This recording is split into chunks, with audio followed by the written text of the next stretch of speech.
Well, hello. It's time for another exciting episode of Pens in Use. This is the show where I talk about the fountain pens and inks I've been using throughout the week. So, let's dive into it.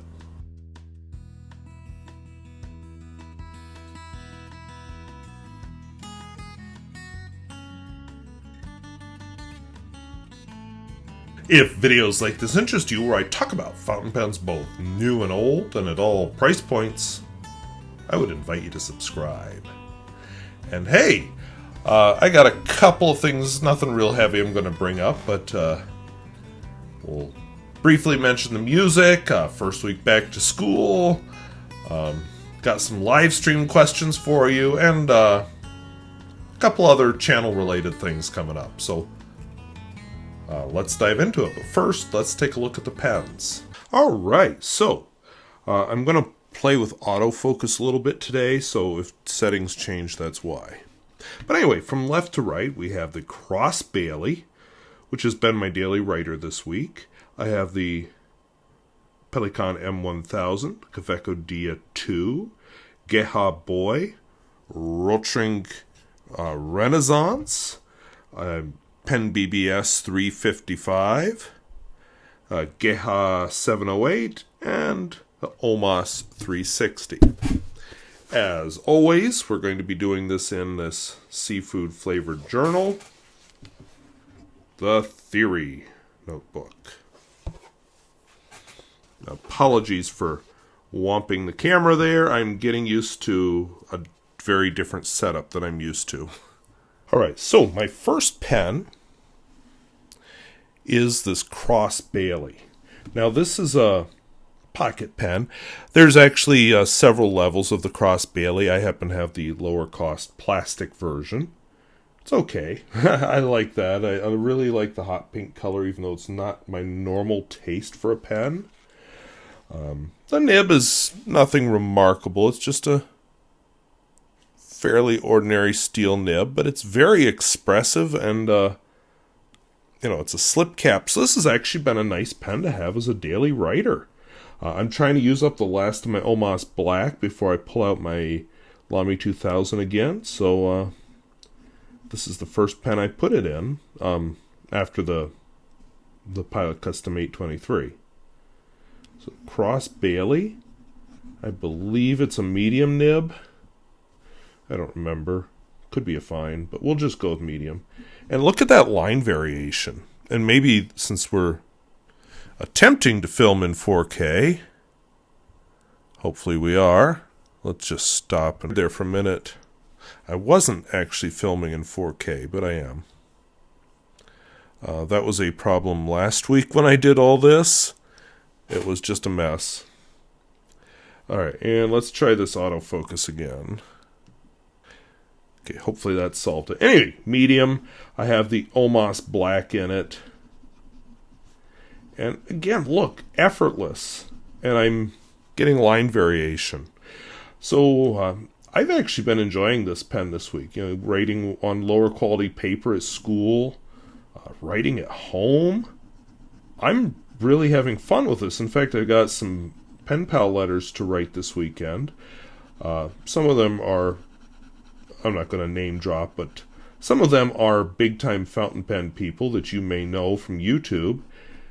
And, I think a lot of them are going to get a page written with this Cross Bailey. Sure, it's black ink. Sure, it's a cheap pen, but it sure punches above its class. I'm impressed. My next pen is this Pelikan M1000.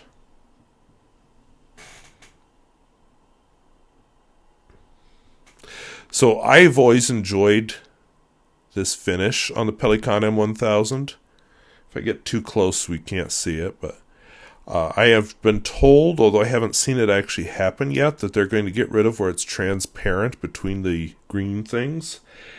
And that'll be a sad day when that happens, because it's very unique in the fountain pen world. And of course the M1000 has a pretty amazing nib. I have a medium, have dreams of having a fine someday.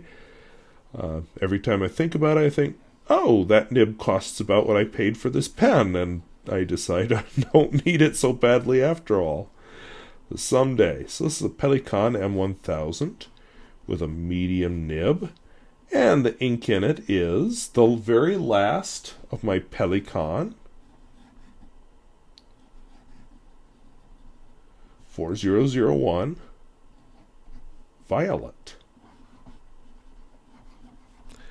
And this pen is no shrinking violet about showing it off. This is a very good pen if you want to show off an ink. And, you know, when I look at the ink level in this pen, because I can through those transparent bits, I'm kind of amazed how much ink I've gone through. So I've filled up that Cross Bailey already this week. I've not filled this one up because I'm out of the ink that's in it. But I have the feeling I won't be writing with this pen next week unless I real quick clean it up and refill it with the new violet ink. Because I'm going through it fairly quickly because I'm enjoying it so much. Oh, doing some brainstorming for a video on planners? Here we go. Speaking of enjoyment, here's another pen I've been enjoying this week.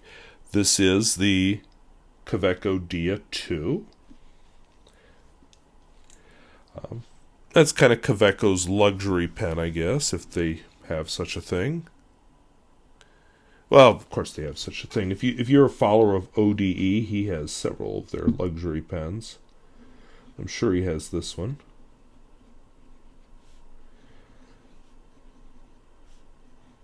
My house right now smells like Pozoles Rojo. It's a soup. It has pork in it and hominy and a bunch of peppers, and I'm trying to remember the size of the nib as I write that. Anyway, a bunch of stuff. It is the recipe. I've always made a half recipe, and since I'm making this for a group, we're doing a fundraiser at school for a scholarship, I'm making the full recipe, and I was very shocked to find that my pot that I always cook, the largest one in my house, is almost too full. Like, I filled it to the brim with this soup. Now, it's got to cook for 2 or 3 hours, so it says partially covered, but we're going to leave it uncovered for the first bit of cooking just to help evaporate off some liquid. What a nice color that is. Isn't that nice? I think so. I didn't used to like brown inks, but I've found there are some very attractive ones. Now, speaking of very attractive, I was actually asked about the nib on this pen last week. So this is a Geha Boy. This is sold, believe it or not, as a student pen. I won't call it a children's pen, but a student pen. And I kind of like this green. That's just kind of a cool little thing. And like I said last week, it really does say Geha Boy. Now, boy in German I thought was Knabe, but what do I know? It's a nice ink window, and common with all the Geha pens, although it looks better in some of the others. There's a little switch you can throw when it runs out of ink to tap into an ink reservoir. So this is a Geha Boy. Oh! That reminds me of the other question some people were asking about the nib. Well, what size is it? You didn't say anything. This is what I know, which isn't much. It's a steel nib. It is an absolutely amazing steel nib, but steel nib nonetheless. And there's nothing on it other than the brand Geha.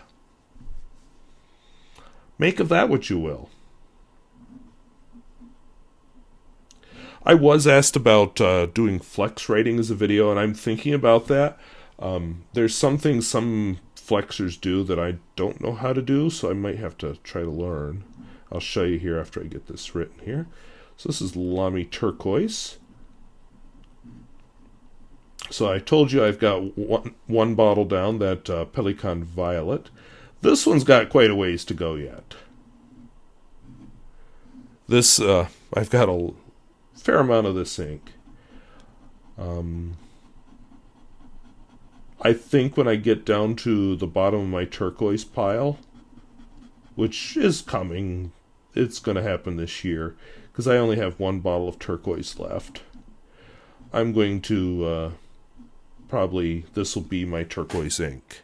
I was looking at like Ama Iro from Iro Shizuku. I like this one. So anyway, some of these flexors do like a thick, thin, thick, thin, thick, thin, thick, thin, thick, thin. I kind of did that badly. But, you know, sort of a braid. I'm just not good at it. I can sort of do it when I go horizontally, but yeah. We'll leave that to the real pen people. I'm going to try, because I do want to do a video on flexing, but you know, I can't accidentally do my biceps instead because nobody wants to see that. Alright, this is a Rotring Renaissance.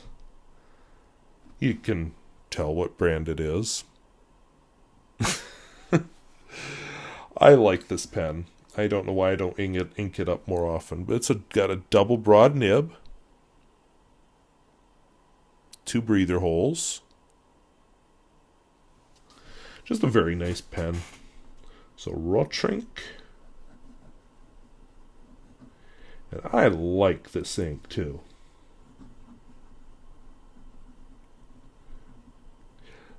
But will I like it enough so that when I finally run out of dark blue inks, I decide this is the one? I don't know. Talk to me then. Anyway, the ink is Herbin. Bleu Myosotis, which I had for many years and very rarely used because the absolutely god-awful bottle it came in, and poured it into an empty Ackerman bottle, and suddenly, hey, this is a fun ink. Make of that what you will. But I haven't convinced myself that this ink is really all that different from like Parker Quink washable blue.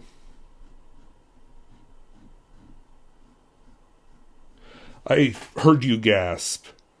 Sorry. I mean, I can see there's a color difference, but it's not a very big one. Okay. So back when I was more into acquiring pens, and especially modern pens, I always wanted a coned bulk filler. And then I'd always goof up and call it COVID, thanks to a certain disease that came along a few years ago. I still don't own one, and who knows if I'm not sure that I ever will. Now I'm not sure that I want to pay for one. But this is the same mechanism. This is from PenBBS. One of my complaints with PenBBS has always been their flimsy little feathers on their feed. Basically, you pull the feed out to put a new nib in your pen, and you bend up these fins. So, yeah, I've never been a fan of PenBBS's feeds, but other than that, I've always thought PenBBS made some nice pens, and this is no exception. Some of the manufacturers, you just kind of, well, that was fun to try. That was a nice budget, whatever. Nice budget Parker Jotter. Oh, forgot the S. I wrote 3 B's instead. But this is actually a good pen. Now, I wasn't super impressed with the nib, so I replaced it with a Nemosine nib. Now, I'm thinking that's a 0.9 size Nemosine, because Nemosine had some odd sizes.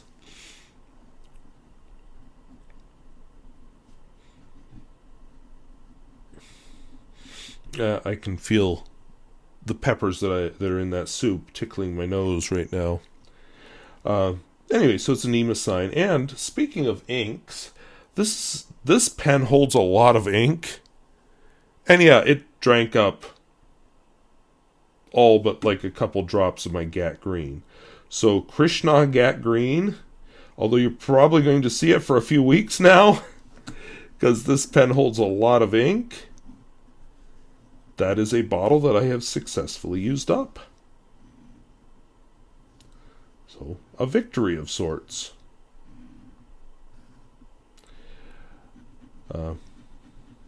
Kind of a Pyrrhic victory because I do like the pen or the ink. But nevertheless, a victory. One more bottle down. How many to go? Yeah, you saw that I released a video over the holidays looking at my collection of stuff, and I have a lot of ink.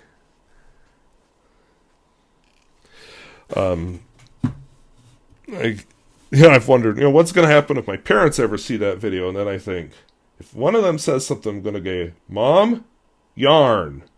And then she'll be like, oh yeah, I have a lot of yarn. So, this is my Geha 308. Somebody, whoever it was, I didn't write down the name, but they mentioned that there's no number on it, and you are correct. How do I know it's a 308? Two things. One of them, it was, oh, good gravy. Unexpected there. That's not blood. That is not blood. That is a live hazard of fountain pens. Not as bad as the live hazard I did during my live stream, which we'll have to talk about, but definitely a live hazard of fountain pens. Sometimes they just feel naughty. So this one was being naughty there. So I'm just quickly de-inking the cap. But anyway, they asked me how I know this, and the reason I know is partly what was sold to me as this, Geha 308. But somewhere along the line, and hopefully I can find it for them, I found a website that identifies the different pens the Geha made. So Geha 308, I don't know the nib size, so we'll just leave that blank. But again, we do have, it's not blood again, we do have this ink reserve button so that when this runs dry I can press the button and get a little bit more writing out of it. But this is an ink I've been enjoying, De Atramentis Red Roses. And I mentioned last week that this is a scented ink, which it is, and I was asked how long the scent stays. It's not competing well with the soup I'm making right now, but it lingers while the ink dries, and then mostly disappears. I think if I wrote a whole letter just with this ink, it would probably, if it wasn't traveling too long, carry some scent with it.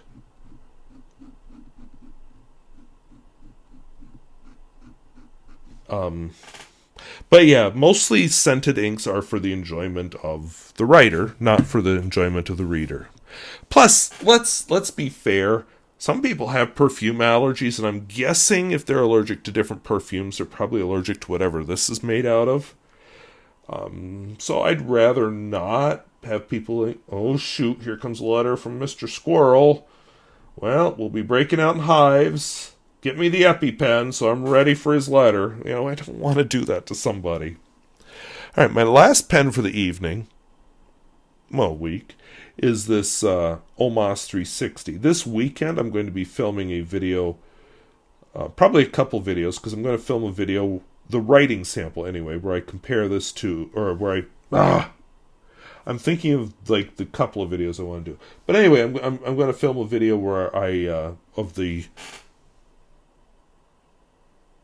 shoot, I totally forgot what it's called. Oh, the Mahjong V60, which is the Mahjong version of this. So, anyway, this is an Omas.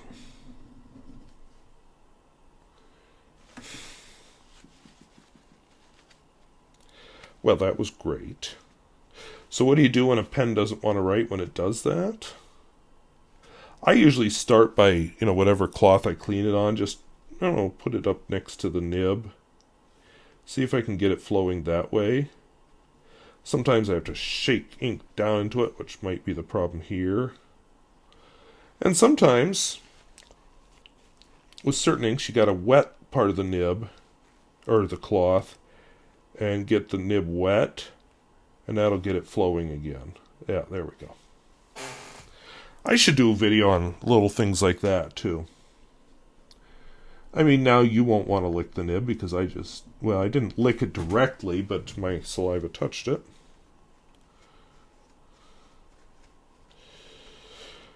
Alright, gross. Oh, for Pete's sake. Why can it do it on the cloth but not there? So guess which pen I haven't been using real heavily this week. Why? Because I wanted to make sure this ink was still in it when I did the Mahjong videos, and right now I'm kind of sorry.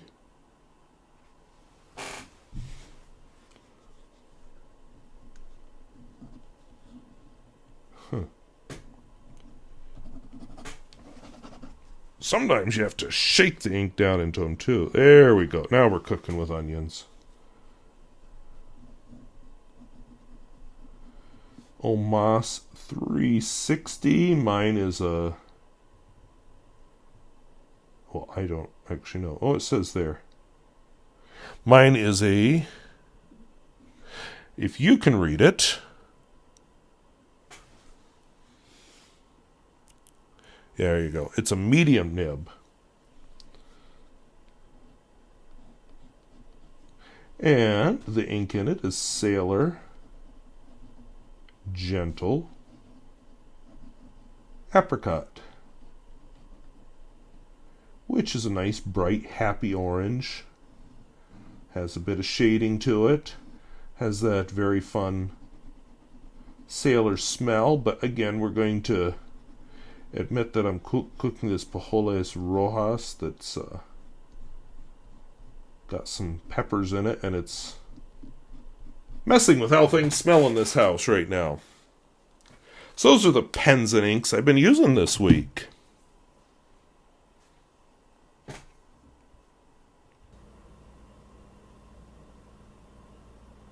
So those are the fountain pens and inks I've been using this week. You probably noticed that I opened with a piece of music I've used before, Audionatrix Lazy Day. I'm looking for something, and I really like the Gymnopides piece I did last week by Eric Satie. I really liked the lazy guitars I had. No, laid back guitars. Sorry, not lazy guitars. Laid back guitars I did another week. I've had a few good pieces I've used, so I want to find a place for them in this channel. I'll have to figure out what that is, of course, but they got to find a place. I'm leaning toward Lazy Day because it's a relatively happy piece. Not my favorite out of them all, but it's a happy piece. And that's what I always liked about Sayonara, which I used to use here, is it was a happy piece. So I'm hoping I found one that's happy. So I'm still thinking I might do a poll on my community tab. If I do, it'll be on Monday.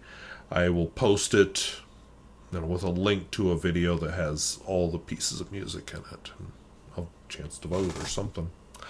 So anyway, that settled.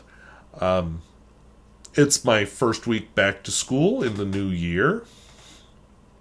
A full week, which I'm totally good with. I mean, I am going to be slightly controversial here with some people and say I'm not a fan that some of these school districts are moving toward of a 4-day school week. I don't think that's a good idea. I like the 5-day school week, and hopefully my district continues to do it. And it doesn't bother me that, we just had 2 weeks off and it's so hard to go back for a week. No, it's not. You just buck up and do it. And after 2 weeks of a vacation, I actually felt ready to go back. Sometimes, I think, I need a vacation yet just to recover from the vacation and get ready for work. No, I had that. So it's all good. On that note, Science Olympiad, which I always coach, is starting. This year I'm going to have a co-coach who has coached it before. So we've got 2 people now coaching it who are used to being head coach, and now we got to share it. And we have very different styles, so that's going to be interesting. The good thing is, one of her talents is she's better at recruiting than I am. And I happened to have gotten a fairly big high school team together with like 2 junior high kids, and she pulled a lot of junior high kids in. So we're up to a very large team now. We are looking at 2 high school teams and 2 junior high teams, which is pretty exciting and a little scary because that's a lot to keep track of. If it was just me by myself, I'd be begging for a helper. So I guess with a co-coach, there we go. So we're just going to have to figure out how to mesh our styles and make it work. But good problem to have. Because like I said, I'd hate to be facing this alone, and I'm not like carrying along some dead weight that's like, or I got to show a new coach what to do along with coaching. So, there we go. Enough on that topic. I did some live streams over the holiday. I don't want to rehash that, but one of the topics I brought up, which I want to bring up here on Pens in Use, I would like to do some interviews or conversations with other pen people. I've done some with Pierre Gustafson. I'm going to get her first name wrong, so I apologize. Andrea Richardson, I think, was the name. No, Alexandra Richardson, sorry. Her name is very similar to somebody whose name who I know in real life, so I screwed that up probably. But anyway, so I've done those in real life, and I'd like to do a few more. So I had some suggestions on the live stream. Some people were saying Miss Marilyn Darling. Some people were saying ODE. Some people were saying Chris Sains. I'd be interested in some other suggestions. I will probably either reach out to them or they may reach out to me and just see what I can do, whether a live stream or a pre-recorded video. I'm good either way. I just want to branch out my content a little bit. I haven't been buying too many pens lately, and I want to do more of using the pens and how other people use them. And I know there are some people that use their fountain pens, like Pierre Gustafson, who use their fountain pens for art rather than writing. There's people like Miss Marilyn Darling or Chris Sains are really into the ink side of this hobby. Other people like Hemingway Jones are really into the journaling side of the hobby. There's so many different facets, and you could listen to what Wasky Squirrel thinks for a while, but I find it interesting to hear from other people. I do watch videos, not topic of watches. I mean, I watch videos. Sorry, it's late at night, and the soup I'm cooking is messing with my brain because I'm going to go to bed, and instead I'm cooking soup because cooking always takes longer than I think it will. But anyway, I would like to do. I do watch other people's videos and pick up stuff about different topics, and that's what I want to do. So I want to share that with you. So I'm looking at a few topics, whether it's live stream or pre-recorded. I did one video once that was asynchronous because I recorded stuff, he recorded stuff, and we kind of put it all together, made a video out of it. That was an interesting experience. Let's see. Oh, this week, if you were watching, I did one of my branching out videos where I was talking about using the pens, and I decided to talk about planners. Now, I hope there were one or two comments that made me think that people walked away with the wrong idea. I hope that I wasn't pushing people toward buying some kind of a big fancy planner. I hope what I was getting people to think about is, what do I want in a planner? I described my own planner that I used for many years that was a blank notebook.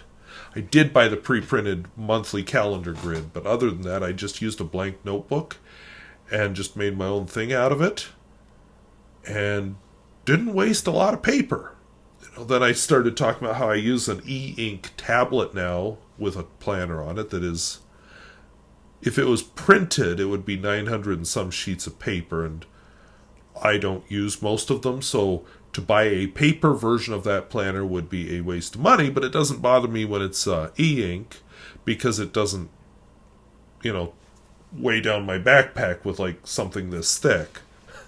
But every so often I keep thinking going back to that paper planner.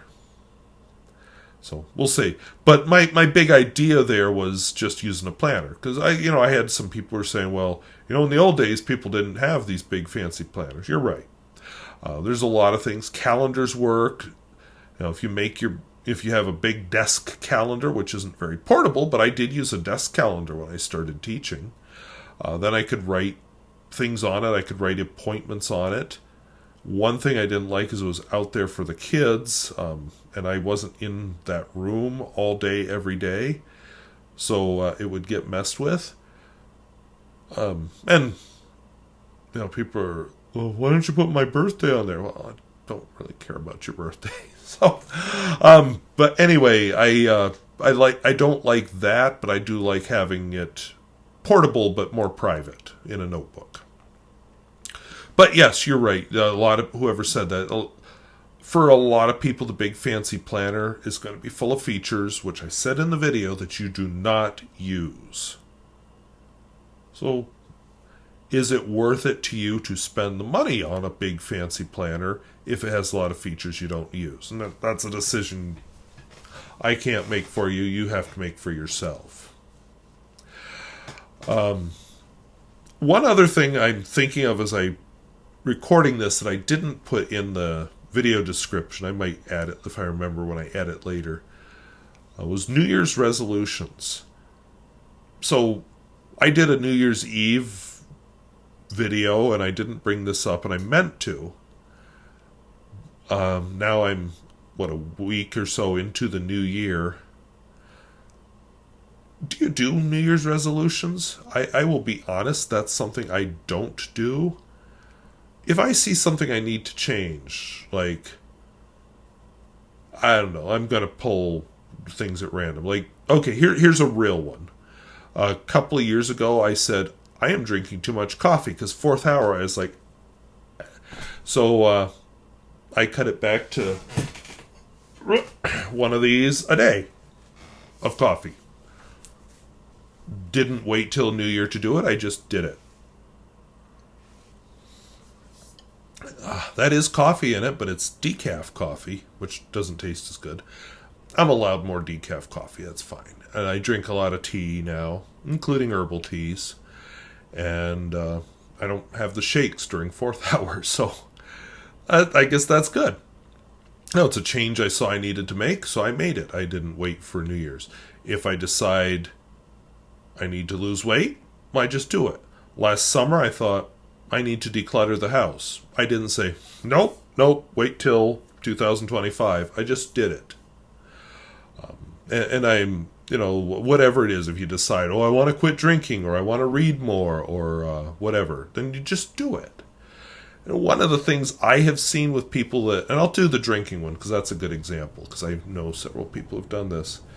You decide, I'm going to quit drinking. So 2025 gets close, and you're like, ooh, I'm getting there. I better have one last hurrah. Well, if it's that important to quit drinking, how important is the last hurrah? Just stop. I don't know, maybe for some people it's a mental thing. They need that hard deadline, but I don't know, I've always just thought, do it at the time. If you're eating too much, don't buy junk food, then the temptation's not there. If you're drinking too much, don't buy alcohol, then the temptation's not there.